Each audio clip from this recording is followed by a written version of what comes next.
Le 24 mars 1882, le médecin allemand Robert Koch annonce qu'il a isolé le bacille de Koch ou Mycobacterium tuberculosis, la bactérie responsable de la tuberculose. Ainsi, chaque année le 24 mars est organisée la journée mondiale de lutte contre la tuberculose.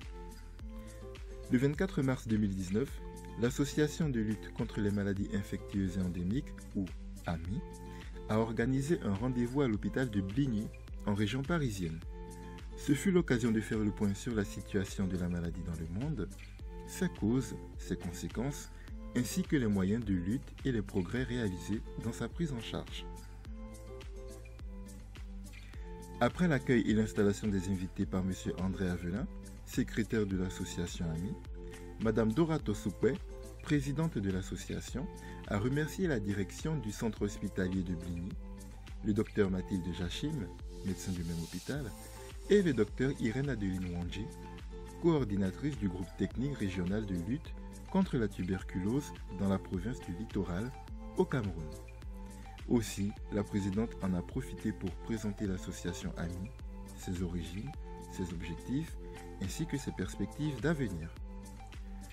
L'association AMI est aussi le fruit d'un accompagnement de 3 autres associations, elles-mêmes représentées ce jour-là. Nous avons la Voix du Cap-Vert, représentée par le Dr Smigiel, qui a parlé de leurs différentes actions humanitaires au Cap-Vert à travers un PowerPoint et une vidéo. Elle nous a précisé cependant qu'il y avait moins de cas de tuberculose là-bas que dans la plupart des autres pays d'Afrique. Nous avons Actum, association de lutte contre la tuberculose et les maladies endémiques, représentée par son président, M. Oumar Khan, et par un membre du conseil d'administration, M. Oumar Diagne. Ils ont diffusé un court-métrage présentant le plan de construction d'une pharmacie communautaire qu'Actum réalise à partir de cette année 2019 à Tékane en Mauritanie, puis ils ont présenté rapidement leur association et ses activités.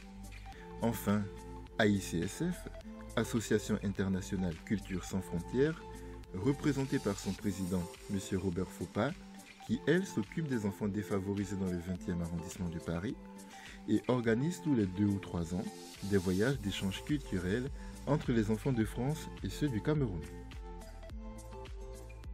Après cette présentation, le docteur Mathilde Jachim a fait un exposé sur la tuberculose dans le monde qui s'est suivi d'une introduction à l'éducation thérapeutique faite à travers une activité ludique, le jeu de loi, qu'elle a co-animé avec Mme Marie-Claude Bourrachot.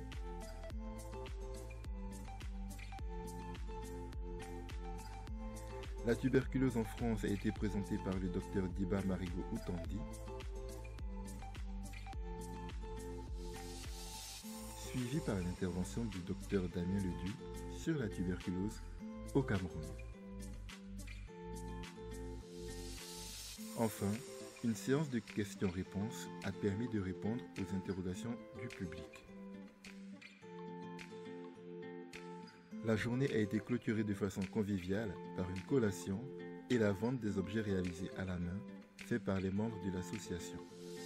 Cette vente a permis de récolter 150 €. Nous vous disons à bientôt pour notre prochain rendez-vous.